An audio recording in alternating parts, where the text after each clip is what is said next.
Good evening. Today we're going to examine a situation that unfolded just hours ago in Southern California, one that underscores the ongoing challenges our nation faces in domestic security. Federal authorities announced the disruption of what they describe as a credible terrorist threat, a coordinated bombing plot that was allegedly set to target multiple locations across Los Angeles on New Year's Eve. 4 individuals have been arrested and charged, and authorities say this intervention may have prevented significant loss of life. Let me begin by laying out what we know. According to the Department of Justice and the Federal Bureau of Investigation, 4 people were arrested in Lucerne Valley, a desert community east of Los Angeles, on charges of conspiracy and possession of destructive devices. Their names are Audrey Ilene Carroll, age 30, Dante Garfield, age 24, Zachary Aaron Page, age 32, and Tina Lai, age 41. All 4 are from the Los Angeles area.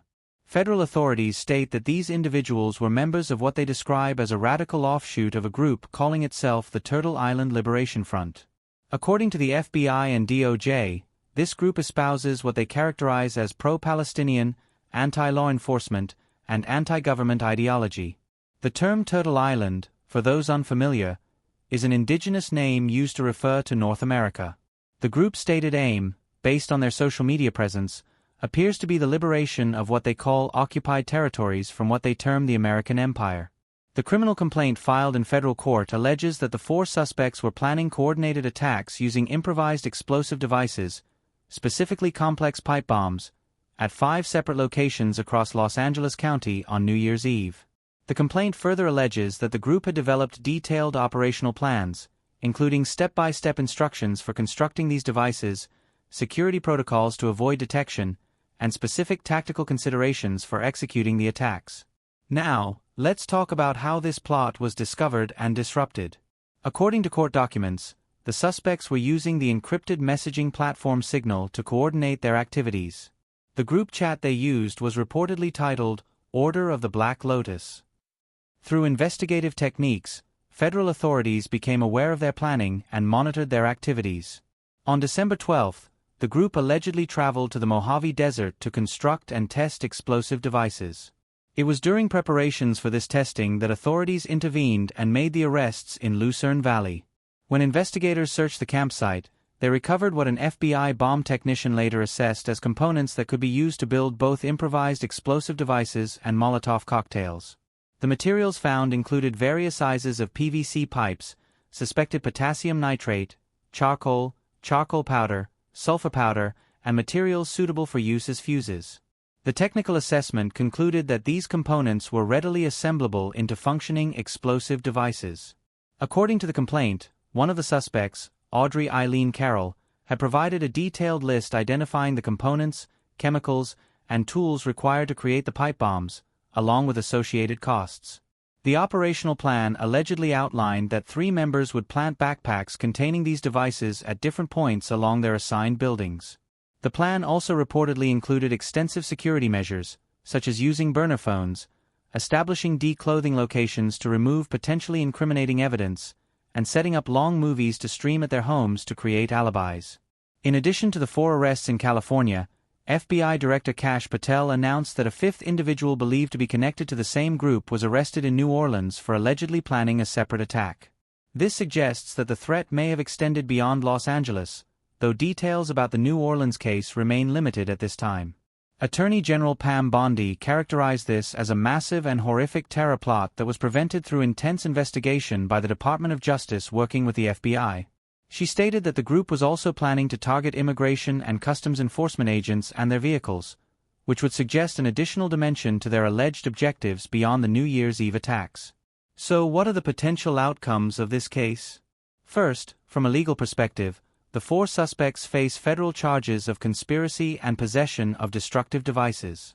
These are serious charges that carry substantial prison sentences if convicted. As the investigation continues, it's quite possible that additional charges could be filed.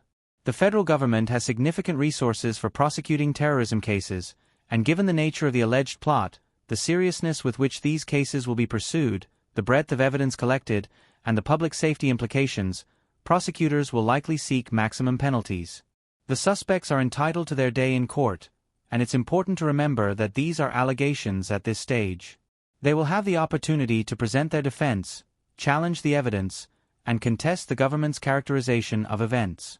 However, if the government can prove its case, if the evidence of bomb-making materials, planning documents, and coordinated activities is as substantial as suggested in the complaint, the defendants could face decades in federal prison. From a broader security perspective, this case raises several important questions. First, how did these individuals become radicalized to the point where they were allegedly willing to carry out mass casualty attacks? Understanding pathways to extremism is critical for prevention efforts. The group's ideology, as described by authorities, appears to combine several elements. There's the pro-Palestinian aspect, the anti-government sentiment, the anti-law enforcement position, and what Attorney General Bondi described as anti-capitalist views. This combination of ideological motivations is worth examining. It's important to understand that supporting Palestinian causes, advocating for indigenous rights, or holding anti-government views are all protected forms of political expression. Millions of Americans hold various positions on these issues and express them peacefully and lawfully.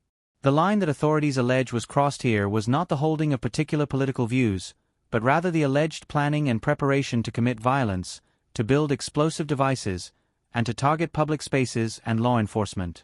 This raises questions about how law enforcement identifies and monitors potential threats while respecting civil liberties and the right to political expression. It's a delicate balance that has been debated extensively since the September 11th attacks. The use of encrypted communications by the suspects, as alleged in the complaint, also highlights ongoing tensions between privacy rights and security needs. Law enforcement agencies have long argued that encryption can shield criminal and terrorist planning from detection, while privacy advocates emphasize the importance of secure communications for protecting civil liberties. Let me turn now to the question of timing. Why New Year's Eve? From a tactical perspective, targeting a major holiday makes sense from the viewpoint of someone seeking to maximize impact and generate fear. New Year's Eve is one of the most widely celebrated occasions in American culture. Major cities like Los Angeles host large public gatherings, people travel to be with family and friends, and there's generally a sense of joy and celebration. An attack on such an occasion would generate enormous psychological impact beyond the immediate casualties. It would transform a moment of celebration into one of terror and would receive massive media coverage. The symbolic timing also cannot be ignored. An attack at the turning of the year, at a moment when people are traditionally focused on new beginnings and hope for the future, would carry particular symbolic weight. This is likely part of the calculation for anyone planning such an attack, to undermine the sense of security and optimism that people associate with these celebrations. From a security planning perspective, this case will likely lead to reassessments of protection measures for major public events. Los Angeles and other major cities already implement substantial security protocols for New Year's Eve celebrations. Police presence is increased, surveillance is enhanced, and various preventive measures are put in place.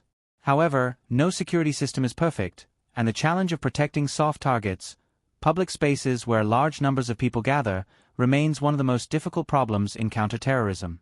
Let's consider the potential impacts if this plot had not been disrupted. Based on the allegations, we're talking about 5 separate locations across Los Angeles being targeted with pipe bombs on one of the busiest nights of the year. The potential for mass casualties would have been significant. Beyond the immediate deaths and injuries, the psychological impact on Los Angeles, a city of 4 million people in a metropolitan area of over 13 million, would have been profound. Economic impacts would have followed. Tourism, a major component of Los Angeles's economy, would likely have been affected. Future public celebrations might have been scaled back or cancelled. The level of fear and disruption that would follow such an attack cannot be overstated.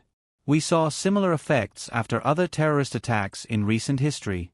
Public spaces become viewed with suspicion, attendance at public events drops, and the social fabric of communities is strained. The political ramifications would also be substantial. Terrorist attacks inevitably become focal points for political debate. Questions about security failures, immigration policy, domestic surveillance, and law enforcement powers would dominate public discourse. There would be calls for increased security measures, but also concerns about civil liberties. The polarization that already characterizes much of our political discourse would likely intensify. But the plot was disrupted. So what does this successful intervention tell us? First, it demonstrates that the investment in counterterrorism capabilities since September 11 has produced results. The FBI and other federal agencies have developed significant expertise in identifying and tracking potential threats. The cooperation between different levels of law enforcement, from local police to federal agencies, has improved substantially. Intelligence sharing mechanisms have been enhanced. These improvements are not always visible to the public, but they matter. Second, this case shows the importance of continued vigilance. Terrorism threats have not disappeared. They have evolved. While international terrorist organizations like ISIS and Al-Qaeda remain concerns, domestic extremism has become an increasingly prominent challenge. The FBI director has stated repeatedly in recent years that domestic violent extremism represents one of the most persistent terrorism threats facing the nation. The ideological landscape of domestic extremism is complex. It includes white supremacist movements, anti-government militias, animal rights and environmental extremists, and now, as this case suggests, groups motivated by international political causes combined with domestic grievances. Each of these movements has different ideological foundations, but they share a common willingness to use or advocate for violence to achieve political objectives.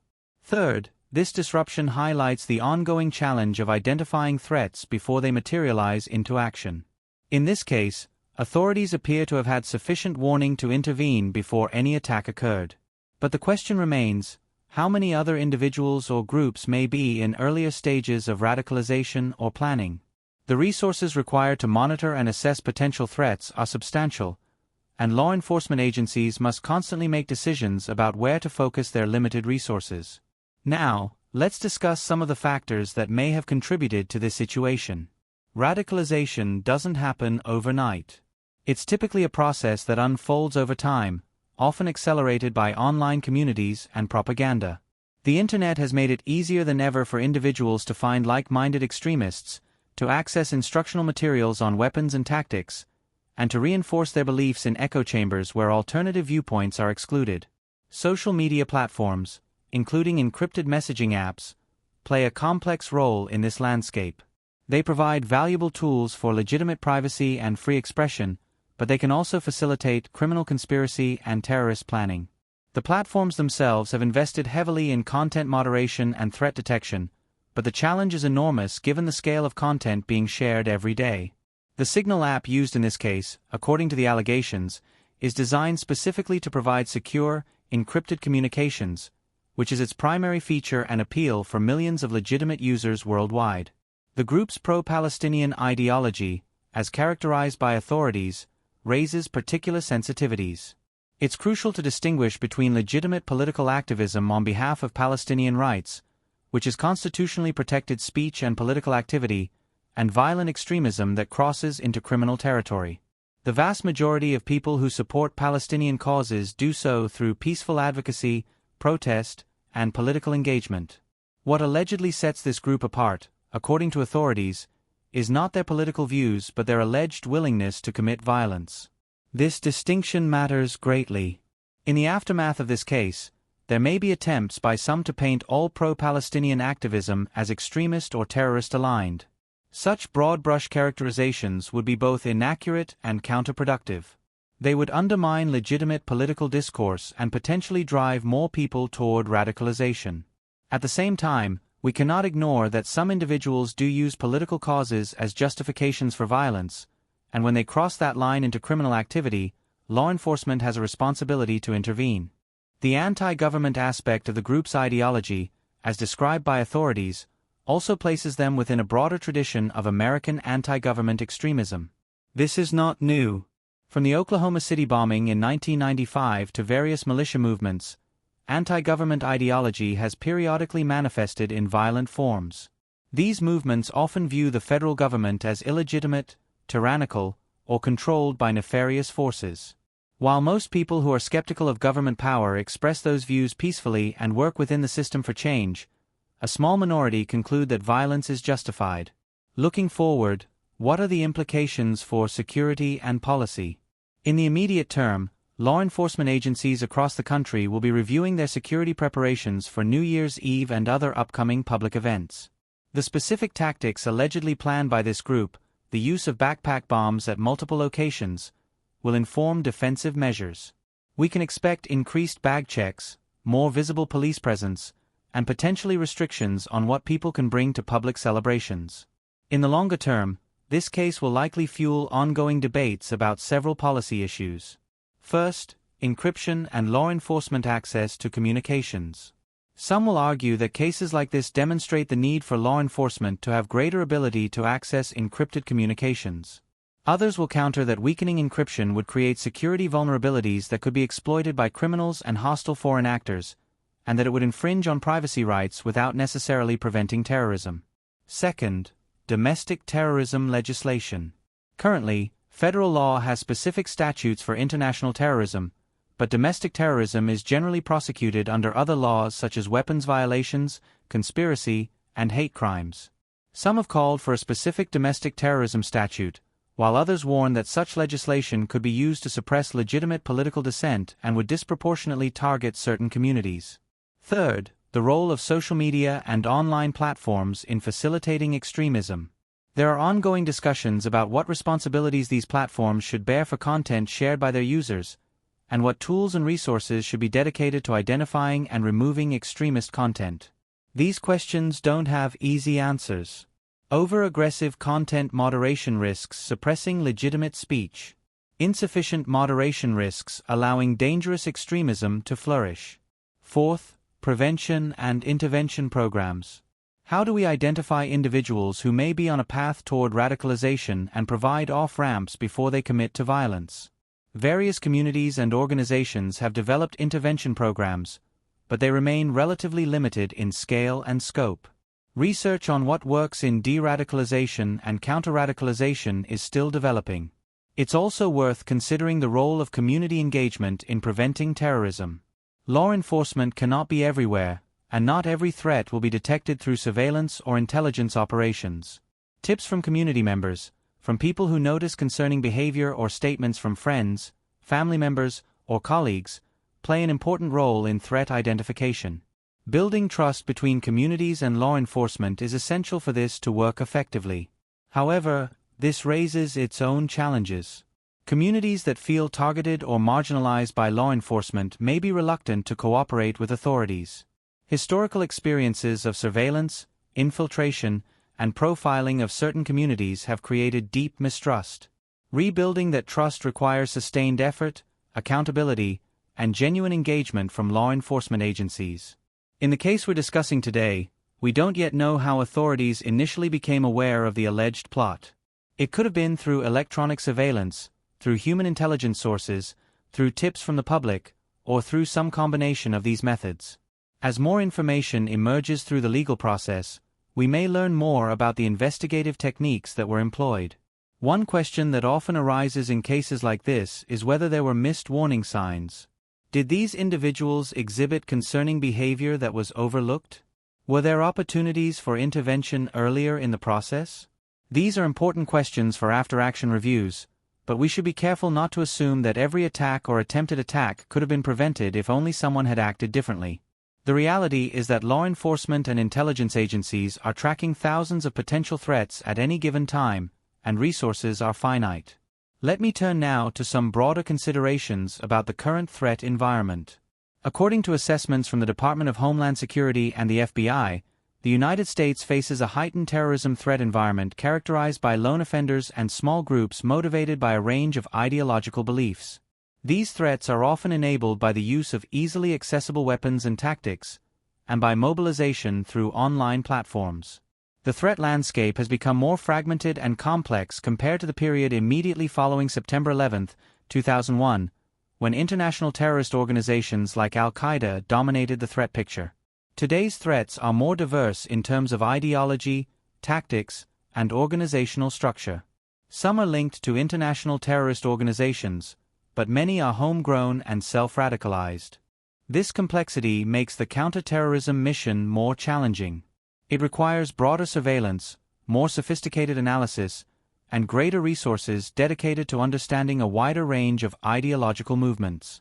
It also requires different approaches to prevention and intervention, recognizing that the factors that drive someone toward white supremacist terrorism may be quite different from those that drive someone toward jihadist terrorism or anti-government extremism. The current political climate in the United States also plays a role in shaping the threat environment. Political polarization, social divisions, economic anxiety, and rapid social change can all contribute to conditions where extremism finds fertile ground.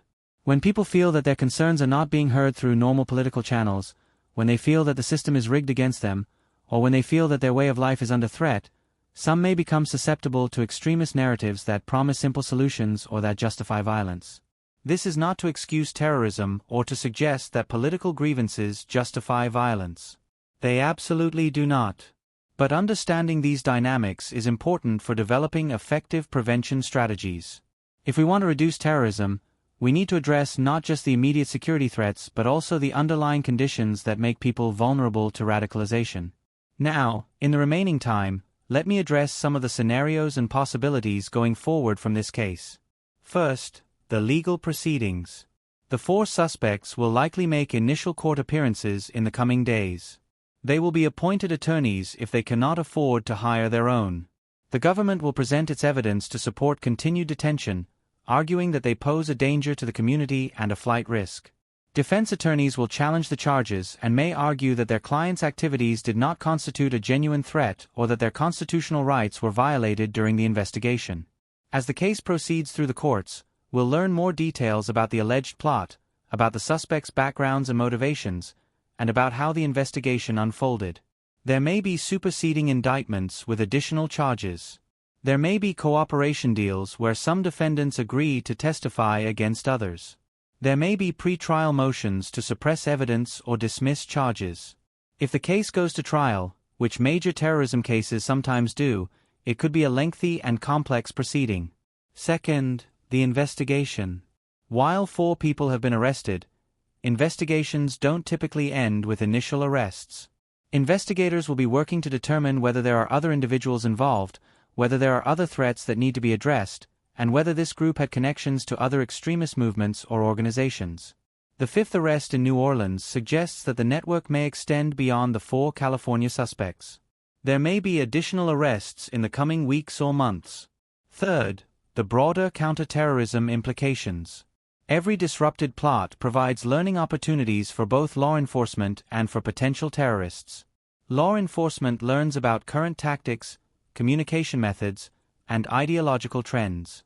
Unfortunately, potential terrorists also learn from these cases, adjusting their own planning to try to avoid detection. It's a constant adaptation cycle. The publication of details about this case, while necessary for transparency and for the legal process, also provides information that others may study. Fourth, the public reaction. How will communities respond to this news?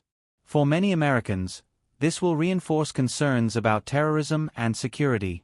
It may lead to increased anxiety about attending public events.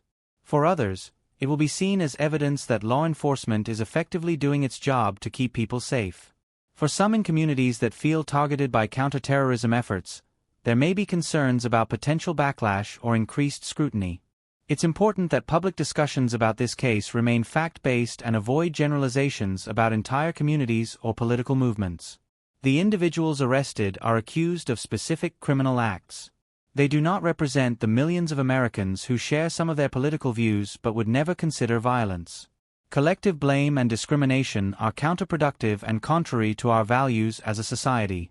Let me conclude with some final thoughts. The disruption of this alleged plot represents both good news and sobering news. The good news is that our counterterrorism capabilities worked as intended. A potentially devastating attack was prevented. Lives were likely saved. The coordination between federal and local law enforcement agencies appears to have been effective. The investment of resources in counterterrorism since September 11th continues to pay dividends. The sobering news is that the threat persists. Decades after September 11th, we still face individuals and groups willing to plan mass casualty attacks on American soil. The ideological landscape of extremism continues to evolve, presenting new challenges for law enforcement and for society more broadly. The factors that drive people toward political violence, whether it's perceived injustice, economic grievance, ideological conviction, or personal circumstances, have not been eliminated. Moving forward, we need a comprehensive approach to addressing terrorism that includes robust law enforcement capabilities, effective intelligence gathering and analysis, international cooperation, community engagement, prevention and intervention programs, and efforts to address the underlying social and political factors that contribute to radicalization. No single approach will be sufficient. It requires sustained effort across multiple domains. We also need to maintain perspective. Terrorism remains a serious threat, but we should not allow it to dominate our lives or to fundamentally alter our values and institutions. The goal of terrorism is not just to kill people but to generate fear, to change behavior, to provoke overreaction. The most effective response to terrorism combines vigilance with resilience, security measures with the preservation of our freedoms, and determination with wisdom about the limits of what security measures can achieve. As we approach New Year's Eve, people in Los Angeles and across the country will celebrate as they always have. There will be increased security measures, certainly, but there will also be joy, hope, and community. That is as it should be. We honor the victims of past attacks and the potential victims of this disrupted plot not by living in fear, but by maintaining the open, free society that terrorists seek to undermine. Thank you for your attention to this important topic. Stay informed, stay aware, and stay engaged. The challenges we face as a society require all of us to be active participants in creating a safer and more just world.